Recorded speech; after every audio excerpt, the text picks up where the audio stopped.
You'll introduce yourself. Hi, my name is Ken Spitz. I'm the Transportation Planning Manager at FDOT District 7 in Tampa. And I am George Walton, working as a program consultant with the Department of Transportation.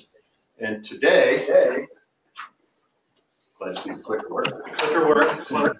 So today we're at the fifth session, and we're going to talk about congestion management strategies. We're going to review the concepts of what causes congestion and what can we do about congestion. So typically we talk about congestion in two ways. We use the terms recurring and non-recurring. What does that mean? Recurring congestion is what you see on a daily basis. You kind of know where it is. And I can imagine in your mind's eye, you can picture that pinch point in your trip every morning that creates that congestion. And you're like, why can't I fix that? Non-recurring congestion is associated with accidents. We hear about them on the morning news just about every day, unfortunately. Construction activities, sport events, and other entertainment activities, and then emergency evacuations. We saw that with the hurricane. Now, congestion, it has multiple causes associated with it. Being said, population growth, employment growth, looking at where all those land uses are and how that affects the infrastructure. It looks at bottlenecks, pinch points in the system, and quite frankly, some older designs that have been outdated. Either they've reached their useful life or the demand in the area is so much greater than what was even expected a handful of years ago. Commuting patterns, very important to understand, to look at where people live versus where they work, and then where they live their lives. What are the activities? Where do they go to church? Where do they go to school? A variety of different things. Create causes that become symptomatic of congestion. But at the end of it, it's the quite simple old economic phrase of supply and demand. And we're going to walk through and talk about some of the demand components of congestion. Thanks, George. The Tampa Bay region is, unfortunately, at the top of the list that many people and many regions don't want to be on. That's traffic congestion. You live it every day, so you understand it. Each year, the average driver of the Tampa Bay region loses 1 week of time to traffic congestion and $900 out of their pockets. Now let's talk a little bit about our interstate system. In this slide, we can see that current, as measured in 2012, traffic volumes are the bars on the left. 2040 projected traffic forecasts are on the right. And that shadowed area that you see going across both, that represents capacity of those individual interstate highways. So as you can see, I-4, I-275, both segments in Hillsborough, and I-75 are either at or over capacity in 2012. The others are a little below capacity, but the bigger point here is in 2040, they're all going to be significantly over capacity. I think the one thing to add there is the graphic illustrates what's going on the interstates. I think it's very reflective of everything that's going on with the arterials and the other supporting networks as well. Congestion is growing. Absolutely. This just gives you a microcosm based on the highways that most of us travel every day. But you're absolutely right, George. Region-wide, we see traffic volumes increasing across the board. Now let's talk a little bit about why that is and why the forecasts in 2040 are so high. One of the biggest reasons is population growth. And as you can see in the bar chart to the left, we're expecting 800,000 new residents in the Tampa Bay region between 2015 and 2040. That's like going from Tampa today to Miami of today. That's how big we're going to get. That 30% growth is going to mean not just new people, new travel demand. And if the current trends continue, most of that demand will be by private automobile. The other aspect of this that's going to be troubling for the average traveler is peak hours. You think of it this way, rush hour is now going to become rush 3.5 hours, both in the morning and in the evening periods. So although traffic congestion is a symptom of a healthy economy, as we all know, too much of a good thing can be a bad thing. In this case, it would be a drag on economic growth. This would be because of the increase in travel costs, not only for individuals, but for businesses. So understanding that we have congestion issues, we touched on very briefly the causes of congestion. And you heard there's no single issue that causes congestion. So when you approach the problem, if you will, or the issue that way, you got to understand then it's got to be a comprehensive set of solutions to address the complexities. We call that a congestion management process. How do you go through and understand what the issues are and ultimately how you're going to address them. And one of the founding principles associated with the congestion management process is understanding it requires collaboration and coordination. No single entity is going to address congestion. So when you look at the array of the issues that you have in front of you, you need to look at land use. Where is the demand coming from? Where are people living and where do they want to work? We need to understand the movements associated with those. Absolutely. But then how do you begin to move forward and address that demand? It's a multi-headed type of solution. Your state and local transportation agencies need to partner to offer those opportunities. They can work with the transit authorities and tolling administrations that are out there. They can work with the business community through agencies like transportation management associations to look at how do I, as a business, offer incentives to reduce travel on the facilities. And then, of course, everything is founded with an open public dialogue to look at and evaluate different solutions. So to paraphrase George, it takes a region to solve a regional problem. Very good. It does. Absolutely. Now, when you look at the process, I'm not going to go through each and every one of these, but we're going to kind of work our way through it. As a region, you look at and develop your objectives. And how are you going to measure those objectives? And how do you have that conversation publicly about what is it that I'm trying to accomplish? Once you establish those goals, you look at the networks that you have out there and you ask the hard question, how's it working? What's missing? And then once you identify where those deficiencies are, you look for strategies and opportunities and multimodal strategies for ways to address those different movements and congestion-related issues. At the end, someone is going to be responsible for implementation of all of those strategies. And like we noted earlier, that could be an array of providers for those different types of services.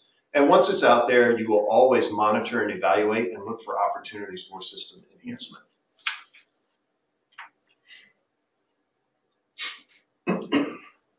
There we go. So let's talk a little bit about the SMART characteristics of congestion management objectives. We use the SMART acronym to stand for specific, measurable, agreed, realistic, and time-bound objectives. Now that's kind of a fancy way of saying we can't just say we want to reduce congestion. We have to give a measure to that. What measure do we use? Maybe it's average hours of travel delay in a year. We have to agree on them. George mentioned all the different players in this. They all have to agree on what those measures are going to be. They also have to be realistic. There's a lot of things that we can measure. There's a lot of things that we can do. But do we have the resources? Do we have the staff? Do we have whatever it takes in technology, for example, to meet those? And then time bound. We have to set a time frame to reach those goals. So congestion management principles. We have to affirm the importance of addressing all modes of transportation and place the priority on emphasis on certain types of congestion management strategies. Now, as George mentioned, there's no single solution to congestion, so we must use all the tools in the toolbox. Since travel demand is greater than supply, we must try to reduce demand, especially on congested systems. Now, alternative travel modes can be useful in this. If people can switch to transit or to ride sharing or to cycling or walking, that reduces the demand on the roadway system. We also, however, though, need to squeeze more capacity out of the existing system. We need to take advantage of the assets that we already have. Oftentimes, this comes through technology. For example, computerizing the control of traffic signal systems along the corridor. And yes, where they make sense, we need to add new capacity to roadways. So we've introduced the process. We hope you're still awake. And now let's talk about congestion and how to address it. So there's various components to congestion. Just to kind of categorize them, quality and quantity. Quality is the type of facility that's out there, what's available. Quantity is exactly what you think it is. In the morning, everybody wants to be on the road, everybody wants to be at work at 8 o'clock, and everybody wants a reliable travel time. That's very difficult to accomplish. Spatial and temporal, fancy ways of saying when and where, right? We all want to be on the roads in the morning. We're all going to be on the roads in the afternoon. We all want to get to the football games, the hockey games, and all these different types of things. So everybody is putting pressures on the network that is associated with it. And then the where is, do I have alternative routes? Where can I take my trip in other ways? Which kind of gets to the next one, which is systemic. To illustrate, if you have a balloon full of water, the volume of water is not going to change in that balloon, but you can squeeze the balloon and part of that is going to pop out in different parts of your hand. That's very emblematic of what goes on in a transportation network. If a portion of the network goes down, those trips are going to go somewhere else. Thank you, Waze, for telling us when and where to go. Relative. Congestion is relative to a couple of different things. To you as the user, to when you're on the facility and how it goes, but it's also relative to where you are. Congestion in an urban scenario is a lot different than congestion in a rural setting. For someone to sit through a traffic signal, for example, in a rural area, they'd be like, well, that's congestion to me. Congestion that we have in Tampa is real and it's relevant, but we're not Los Angeles and we're not Washington, D.C. So we need to understand how those things work. Now, congestion has dimensions associated with it, not dementia, dimension. Dementia. Yes. Intensity, duration, extent, and variability. Intensity is the severity of the congestion. You have daily types of events that you understand, but you also have some very difficult ones. Like, for example, the other day, a friend of mine was traveling Howard Franklin Bridge, and I think his travel time delay was 180 some odd minutes. So there's incidents that are out there that creates a severity. Duration is the amount of congestion. You talked a little bit earlier, you know, we have a peak hour that's going to a peak period. Well, that's the duration. Extent, is it just on a facility or is it within the system and where are those choke points? And variability, you know, we talked about different types of things from time of day, but we also understand that we have seasonal variations here in the Tampa Bay area. And when we go to measure and understand congestion and reliability, I think we all grasp kind of the roadway perspective because we live it very, very frequently. But let's take a moment and look at some of the other factors. When you talk about congestion on a transit system, it's within the vehicle itself. I mean, you have overcrowding or utilization, but you also have reliability and performance and adherence to the schedule. So if your bus is traveling along a particular route and the roadway's congestion, well, the reliability of the travel time of that particular vehicle is going to be challenged. I'd like to highlight one other. It's called re-entry congestion, and I think we've all kind of seen this too. Is you're traveling down a particular facility, often there's bus pullouts for the boarding and alighting of the transit vehicle out of station. Well, let's be honest. Are we all letting that bus back in so that that bus can move along the way it's supposed to? That's congestion from a transit perspective. There are other performance measures, though, as well, George, and some of them maybe aren't the ones that people think of every day. For example, freight performance measures. We talked about the rising cost of transportation. That's also impacting businesses. So most of the freight that travels through our region is actually by truck. So you see it every day, the number of trucks on the roads, especially our interstates. So we do have to be aware of that. Accessibility measures. Those are where you know where the activity centers are. Let's say malls and hospitals and that kind of thing, and jobs. Well, we measure accessibility by what percentage of the population is within, say, 30 minutes travel time of one of those major destinations. We also look at land use measures. This becomes important when we talk because land use and transportation travel demand are so interlinked, they're so connected, that the land use mix, whether it's residential, commercial, or other, also has an impact and plays a key role in the travel matrix. But here's an opportunity to understand, too, when people move to and from work, that may not be when the freight movements are occurring on the facility. True. So understanding the objectives and the potential issues is important as you move through a congestion management program. Absolutely, that's true. Now let's talk about how the measures differ between modes. So we've talked about roadways, and it's very capacity oriented. We talk about volume to capacity, as we did in that one chart on the interstate highways. That's easy to understand. That kind of goes to George's balloon metaphor. Service flow is also important, though. How many vehicles per hour are moving through based on the facility? And travel time reliability. I don't know about you, but every day before I come to FDOT, I look at I use Google Maps, sorry. And I look at that and I see the 3 different routes that it normally gives me and tells me in minutes which is the fastest route. That's the one I choose. So travel time reliability is very important. Now let's talk though about how other modes have, what measures they have. So here we're talking about transit, we're talking about cycling, we're talking about pedestrian, ride sharing. These measures provide an indication of the extent to which people can get to those networks. For example, we talked earlier about the percentage of people that live within 5 minutes, say, of a transit stop. We're also talking about, are there facilities, for example, continuous sidewalks that will take you from one place to another, or bike paths. So these are also important measures that we need to look at when talking about other modes. And we do need to rethink our priorities. We need to focus on persons and goods rather than vehicles. And I'll give you an example. When we look at traffic congestion, normally we think of vehicles. We talk about, engineers and planners talk about vehicles per hour, average average volume per day.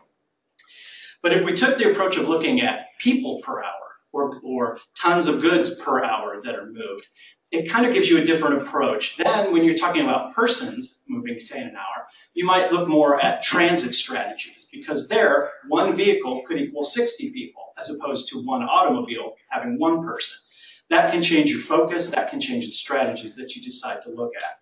So one thing to add right here is, again, it's not talking about just moving vehicles. It's talking about persons and goods. And if you boil that down to, you're talking about moving your economy.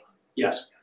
Yes, absolutely. It's the perfect way to tie into what we were talking about with how congestion sometimes is a healthy symptom of an economy. But as we also mentioned, too much of a good thing is a bad thing. So let's talk a little bit about how we collect the data, what data we look at in order to do these evaluations. At DOT, for example, we count traffic all the time, every day of the year. It's automated. It's also by manual means. You'll see sometimes you've probably all driven over the tubes on the highways. That's how we measure cars, trucks. It'll tell us motorcycles and other different kinds of vehicles that are on the road. We also measure travel time. Sometimes this is done through DOT vehicles. Sometimes it's done through services such as Waze and Google. Transit data, we look at ridership. Not only how many people are moving within a corridor on a specific route, but how many people get on and off at each stop. Bicycle and pedestrian data. Again, this is not so much focused on how much volume there is of people or cycles. This is looked at how is the system connected? Are there gaps that we need to fill? Are there places where there just isn't any of this and we need to provide it? Now, crash data is probably one of the most important sets of data that we collect at DOT because we take safety very importantly, very, very seriously. Here what we're looking for are data that helps us to identify trouble spots and helps us to then take corrective action if that's what's needed. Safety is our primary concern. We also have travel survey data. Now, we've talked about projections. Some of that's done through computer models, but those models are based on trends and patterns that we've identified by people in the region. So travel surveys are very important. In fact, next year, we're going to be doing a new set of travel surveys. Let's talk about also how we analyze congestion problems and needs. We look at several different factors. One thing we look at is locations of major trip generators. These are the places where you work. Say you work in a large office building or an office park. If you go shopping at the mall, a mall is a major trip generator. If you go to school, your school or university could be a major trip generator. All of these have different ways that they operate during the day. They have their own different characteristics of when people arrive and leave. We also have seasonal traffic variations. I'm sure this will come as a shock to most of you, but we do have a large snowbird population in Florida. They have an impact on travel. Also, all the tourists, very important to our economy, obviously, in the state, and they come at different times of the year. They have impacts on it. We're also looking here, also though, at school trips. School trips happen during different times of the day and peak at different points of the year. Time of day traffic variations are important. We all think about the peak period, the rush hours in the morning and the evening, but at DOT, when we collect data, we're looking at the whole day, all 24 hours.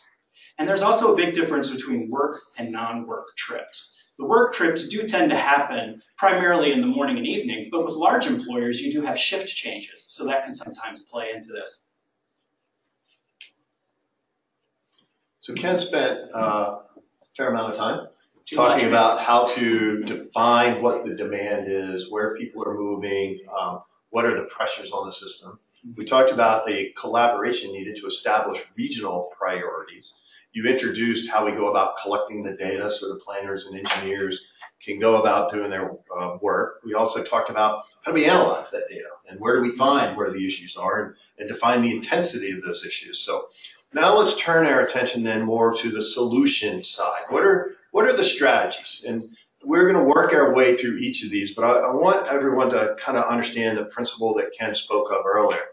The first thing we want to look at is where are the trips? Why are there trips? The demand side. Are there things we can do?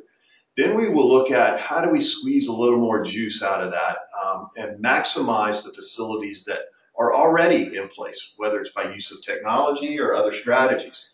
Then we look at higher capacity, transit types of things. Again, how do we get trips off the road and economize in the number of vehicles? And then ultimately we'll look at roadway capacity strategies before they turn into the ultimate build configurations. So let's start with demand management. What is that? Here's an opportunity again to work on the demand side of our economic equation, partnering with local areas, partnering with the business community, and looking at promoting strategies that maybe get that trip off a facility. So look at ways to encourage transit use and ride sharing. I think we've all seen around the area, and I know the department does this, you have the better parking spots for the carpoolers. Exactly. Other groups have and offer transit passes to try to reduce those number of trips. Look at maybe the land uses of where people are living and where they're working and offer bicycle pedestrian improvements. The amenities could include showers at work, they could include bike lockers and a variety of other things. Work patterns, you talked about that a little bit earlier, but can businesses offer flexible work hours so that that trip is not occurring in our morning and our afternoon peak periods? Are there opportunities for people to telecommute and take advantage of programs that businesses may offer, again, to reduce the demand on the network?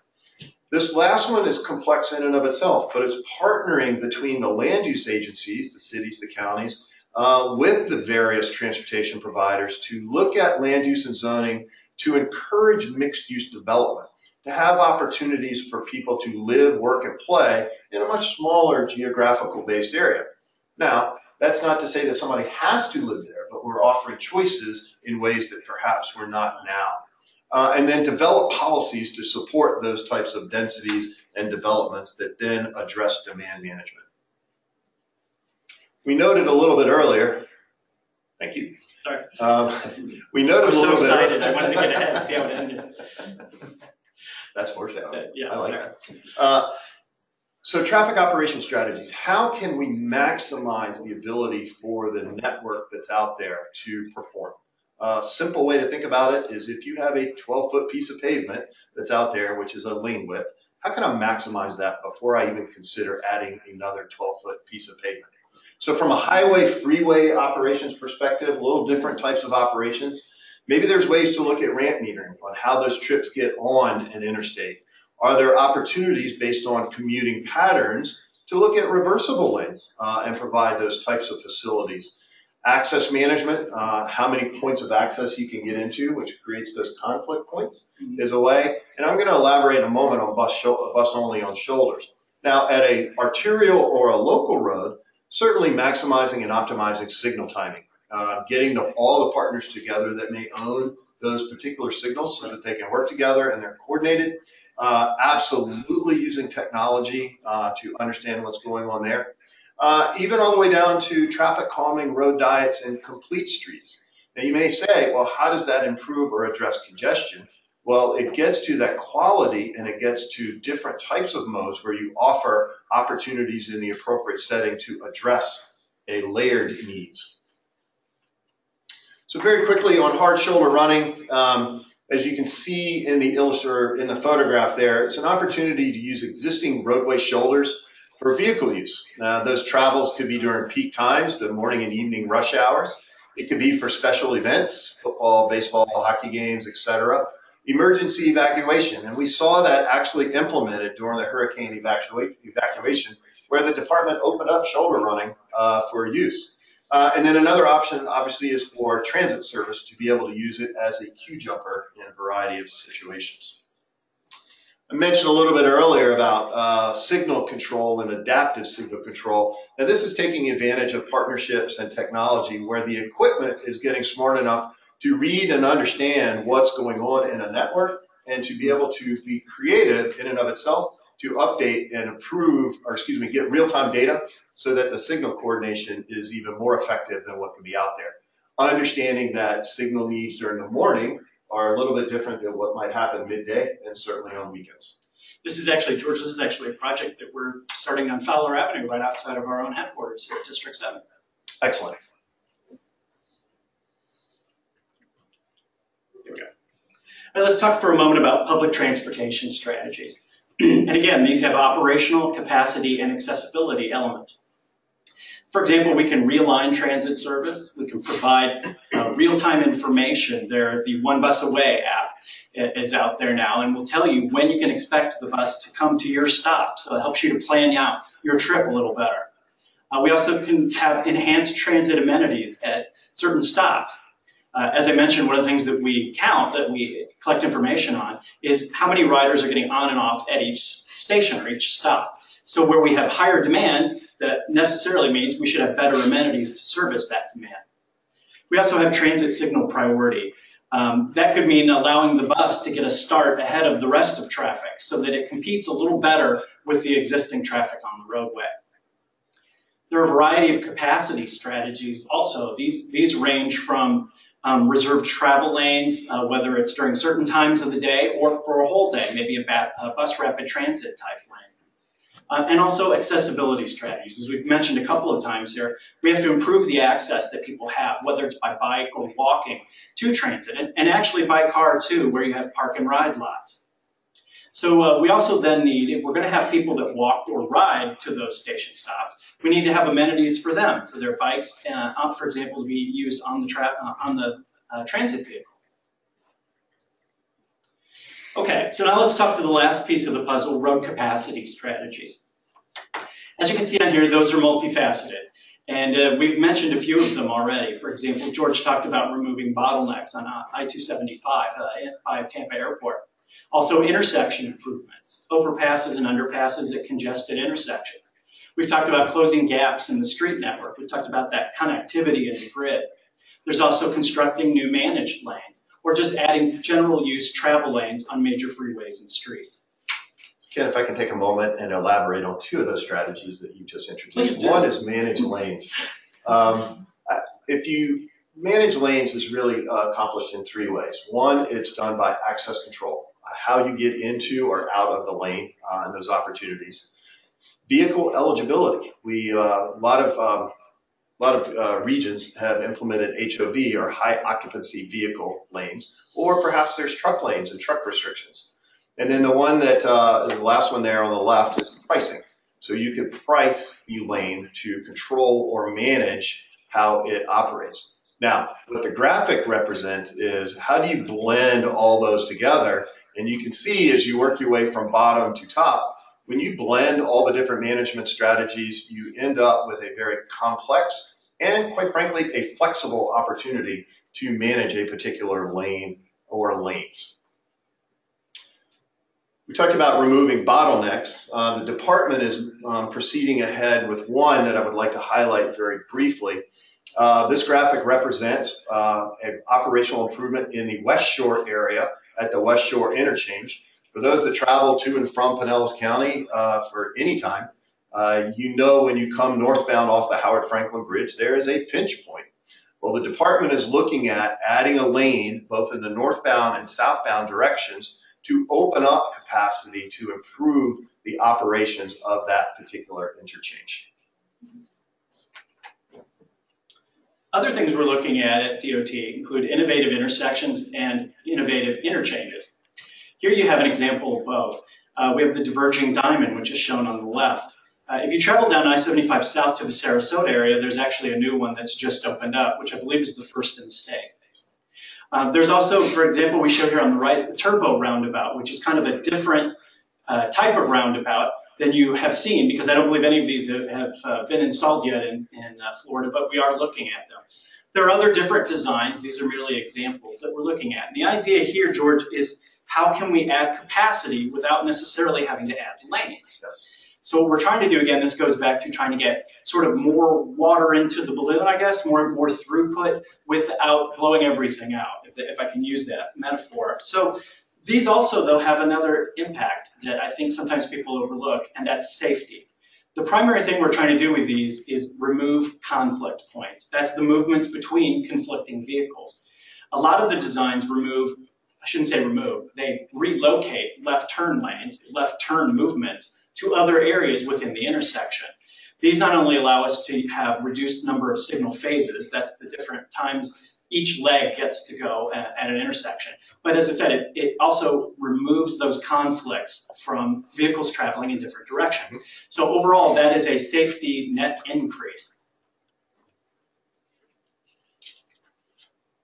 Okay, so we've talked about all these things, how we collect data, what data we're going to have, how those strategies are implemented. Well, no project is finished until we look at the before and after. We decide, okay, did that work? Did it work as well as we thought? What can we learn for the next implementation? So we do this through evaluating our strategy's effectiveness. Now, there's two levels at which you can do this, system level and the actual program or project level. So what we do is we go back and we look. So we measure, say, travel time and delay along a certain corridor. Then we make our improvement. Then we come back afterwards and we test it again and we see, did it make a change? And it's not just once. We continue evaluating that afterwards. So what will congestion management look like in the future? Well, the department has set up a team called MIT, Mobility, Innovation, and Technology Team.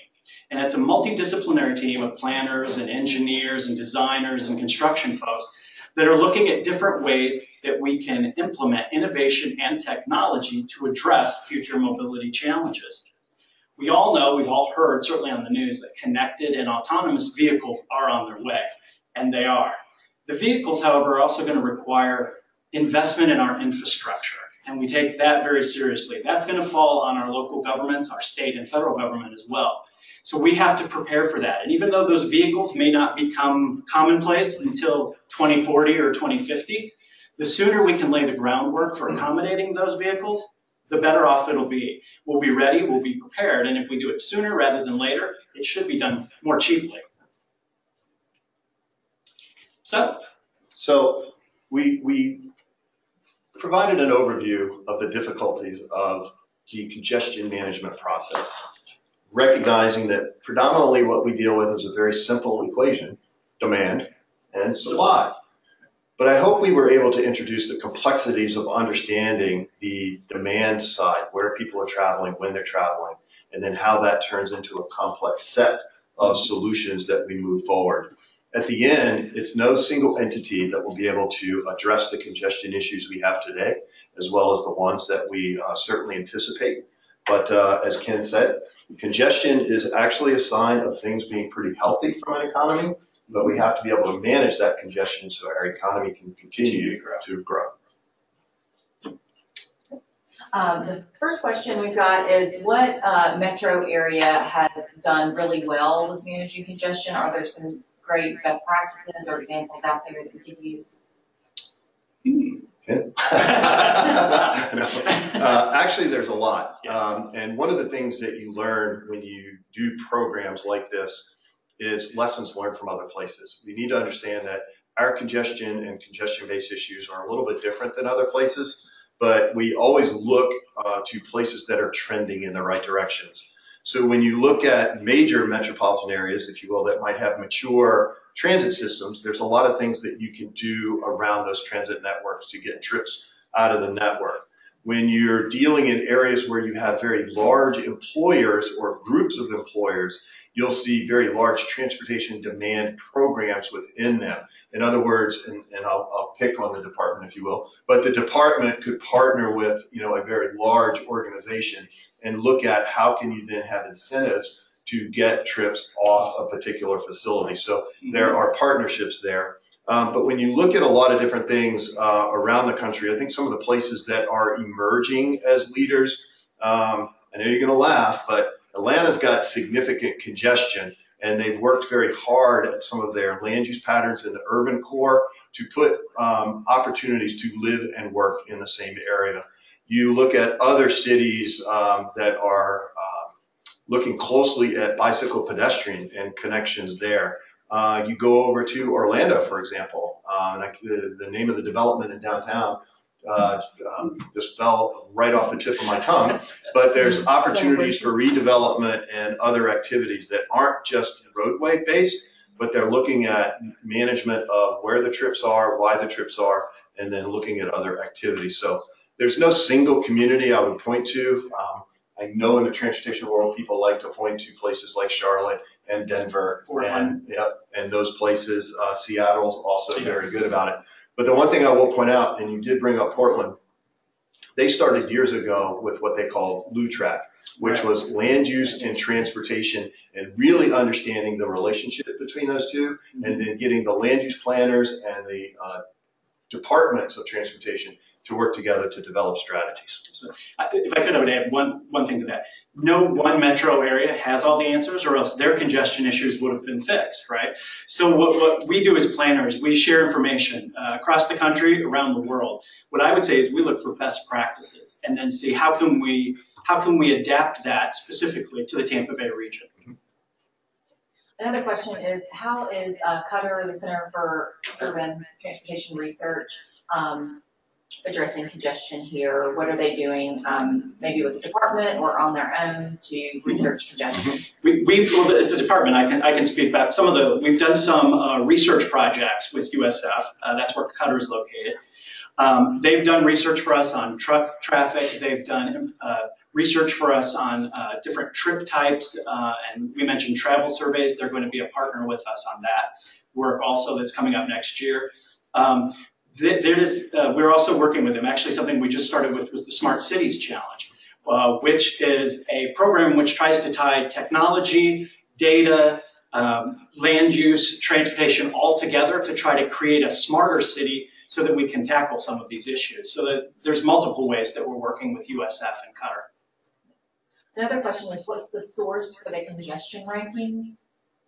And it's actually on the slide, I can answer that. I think it was it's Texas A&M Transportation Institute. Yes, Texas A&M does that annually.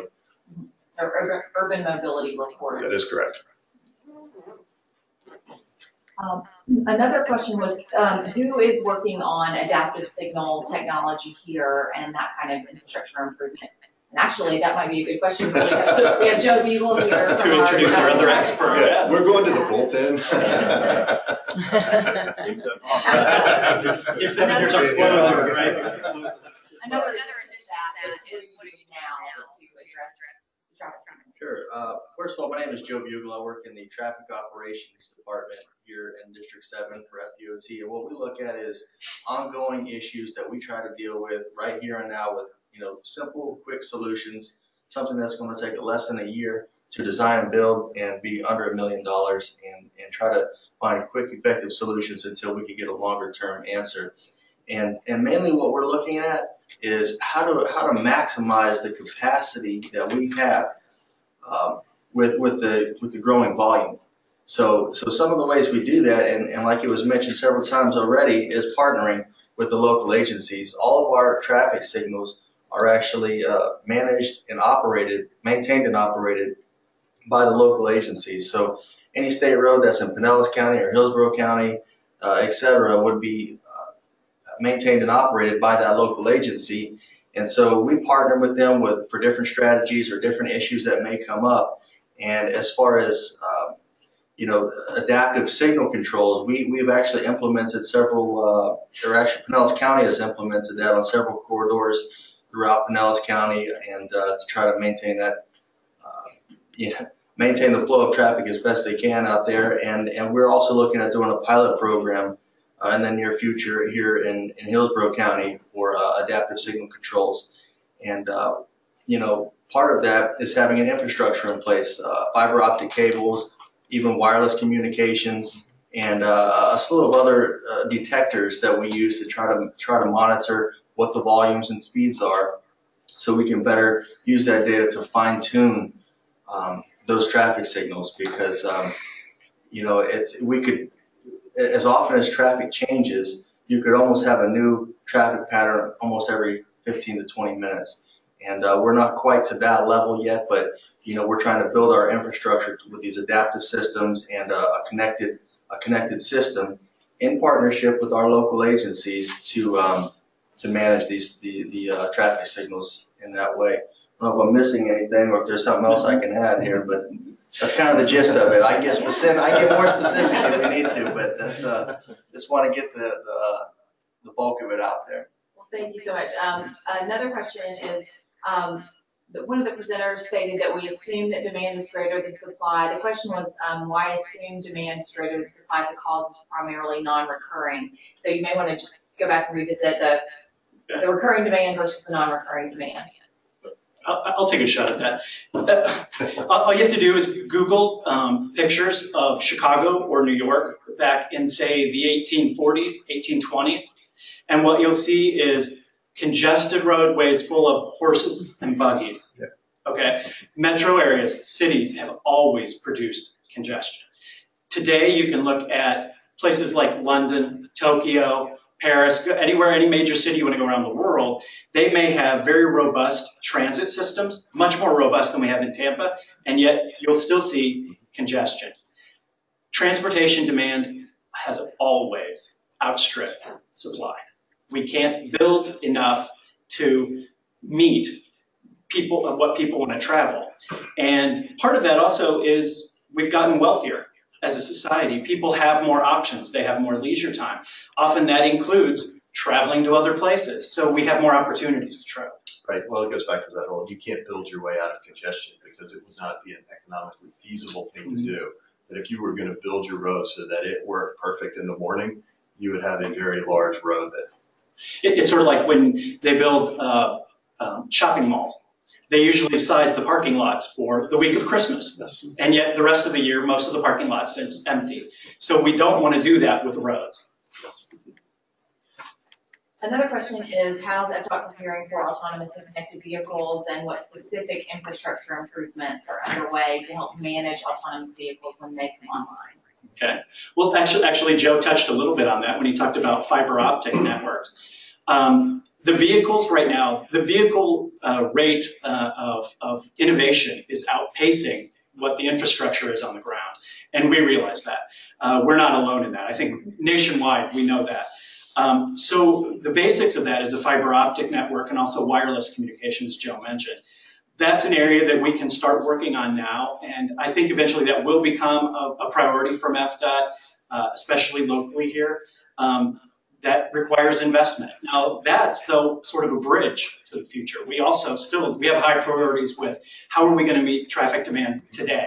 So you have to try to balance both of those competing interests. Yeah, and I think there's two things to add there. You said it well. Technology is well out ahead of how long it takes to develop, if you will, the running way for those types of facilities. We still have project development and we have NEPA activities and things that we would go through to identify where that would go. Now, certainly the opportunity for that running way to be reduced in width because that vehicle will travel exactly on the same path, most appropriate. Whereas if it's a driver, there might be a little bit of drift. So there's still the partnerships between having the technology and the vehicle as well as the guideway itself to run on. Yes.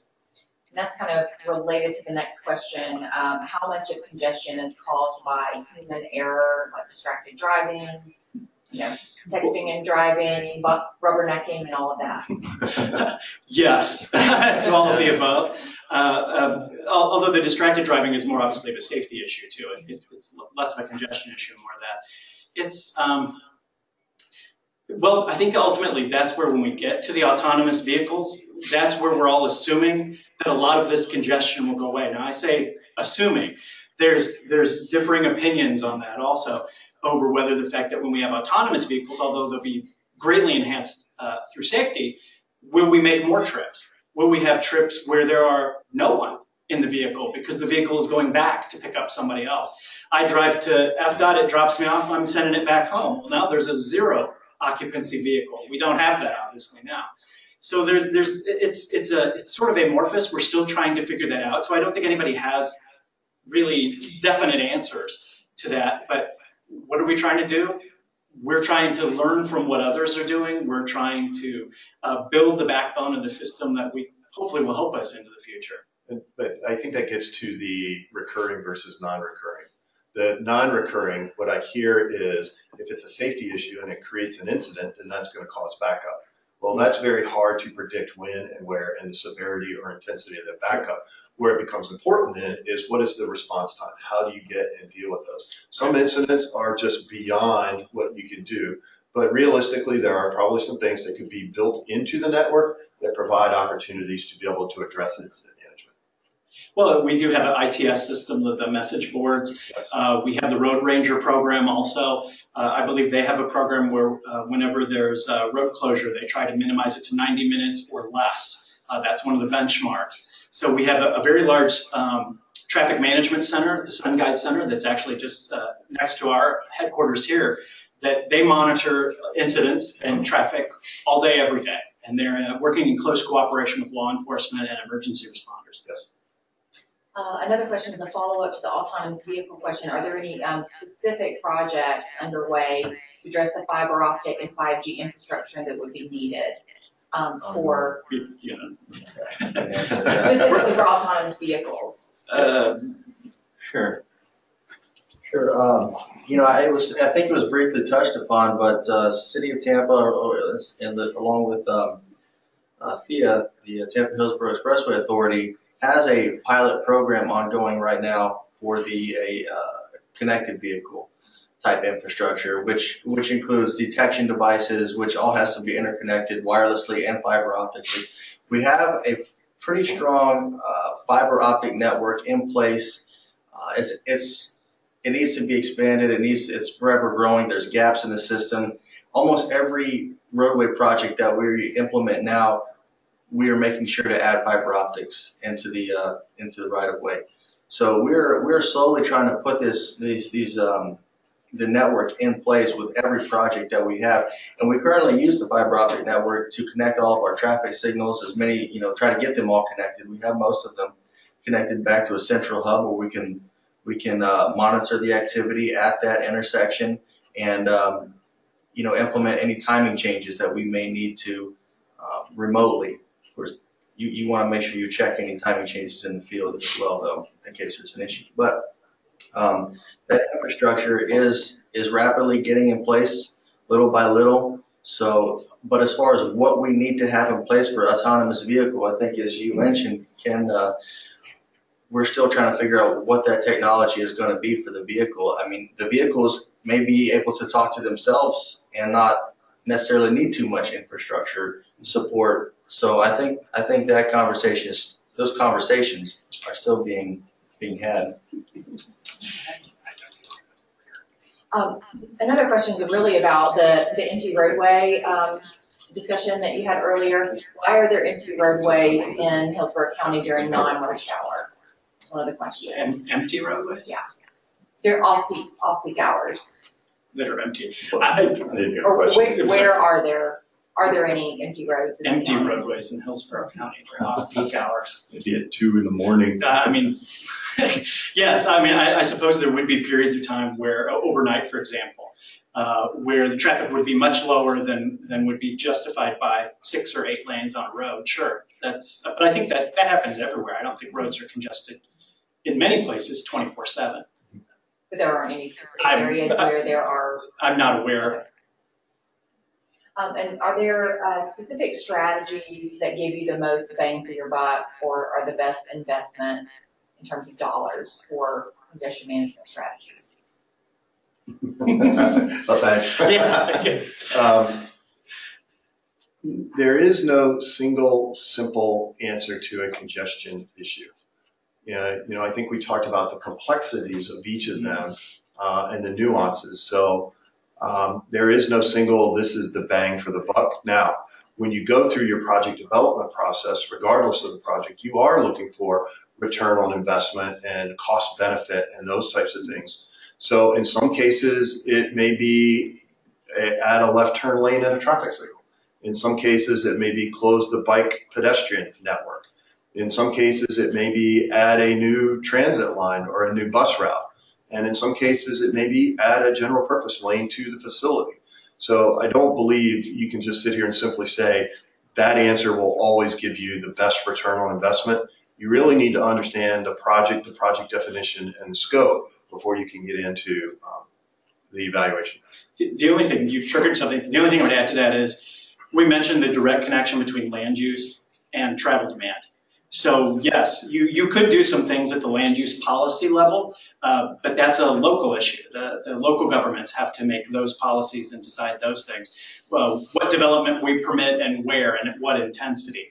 They can have positives and negative impacts on the transportation network, but that's getting at a more basic level, at the demand level. Can I mention one other thing? Absolutely. Part of what we do is have to balance safety with efficiency. So while we may be able to make improvements that would add efficiency to the system, it may add a safety concern to a pedestrian or to a bicyclist per se. So some of what we do really, sometimes we will take away an efficiency in order to add a safety mechanism in place. So that is also a balancing act that we go through, is combining that balance between safety and efficiency. So they have to go hand in hand. This is why we have Joe here to help us remember these things. Well, there's another question that probably is directed at Joe. What percentage of traffic signals are controlled remotely through some kind of traffic management system? Sure. I mean, in District 7 consists of the 5 counties, which I'm assuming everybody is probably well aware of that now. This being the sixth course in this series here. So, some of the more rural counties, they're not as advanced when it comes to technology, and they use different strategies for controlling their traffic signals. They may have one central hub out at a traffic signal itself that may control several other signals in the area. But most of the major areas, Pinellas County, Hillsborough County, City of Tampa, some of the others like that, all have a central hub where they try to manage traffic at a central location that would include connected traffic signals through fiber optics and through wireless communication. And if I had to put a number on it, I would say, and keep in mind too, the local agencies, they're maintaining the state roads that are in their jurisdiction plus the local roads that are in their jurisdiction as well. So it's hard for me to say what they have and have not done on their local roads. But as far as state roads go, I would say probably about 75% of our signals are connected somewhere, shape, or form, whether it's wireless or fiber optic. Some of the older traffic signals are actually still connected with copper wire, which is quickly getting old and broken down, and in many cases just needs to be repaired and brought up to newer standards where we can have multiple different lines of communication on one fiber optic cable, which is what we want. So we're going to end with a fun question. I love fun questions. When you are in traffic congestion, sitting in traffic congestion, what's your favorite use of your time? Do you listen to podcasts? Do you listen to music? What do you do? I listen to the Citizens Transportation Academy. Oh. Shameless plug. I should have known. Shameless plug. Oh, I guess we owe you lunch. Extra hours. Depends. If I'm stopped and not driving, I look, is there a different way to go to avoid this? If not, I usually have my phone plugged in and I've got the Bluetooth and I'm blaring out tunes. So if you see a strange looking guy singing next to you, it's probably me. Yeah. In the mornings, I'm more introspective. I turn the music off. I'm just quiet in the morning. I like to drive in the morning, nice and easy to get to work without getting too frustrated. Afternoons, though, yeah, I'm definitely jamming to my old school AC/DC and jamming out. So. He's a headbanger. I like that. Okay. Nice. Thank you all so much. Sure, it was fun. Jill will close out for us. Yeah, thank you.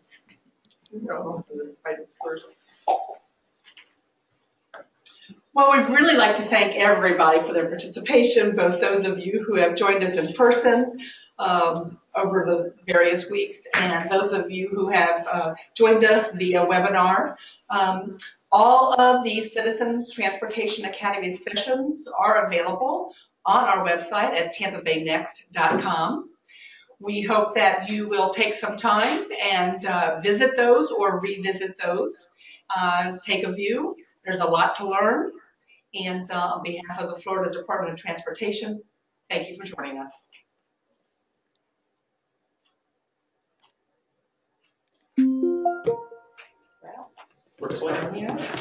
We're clear.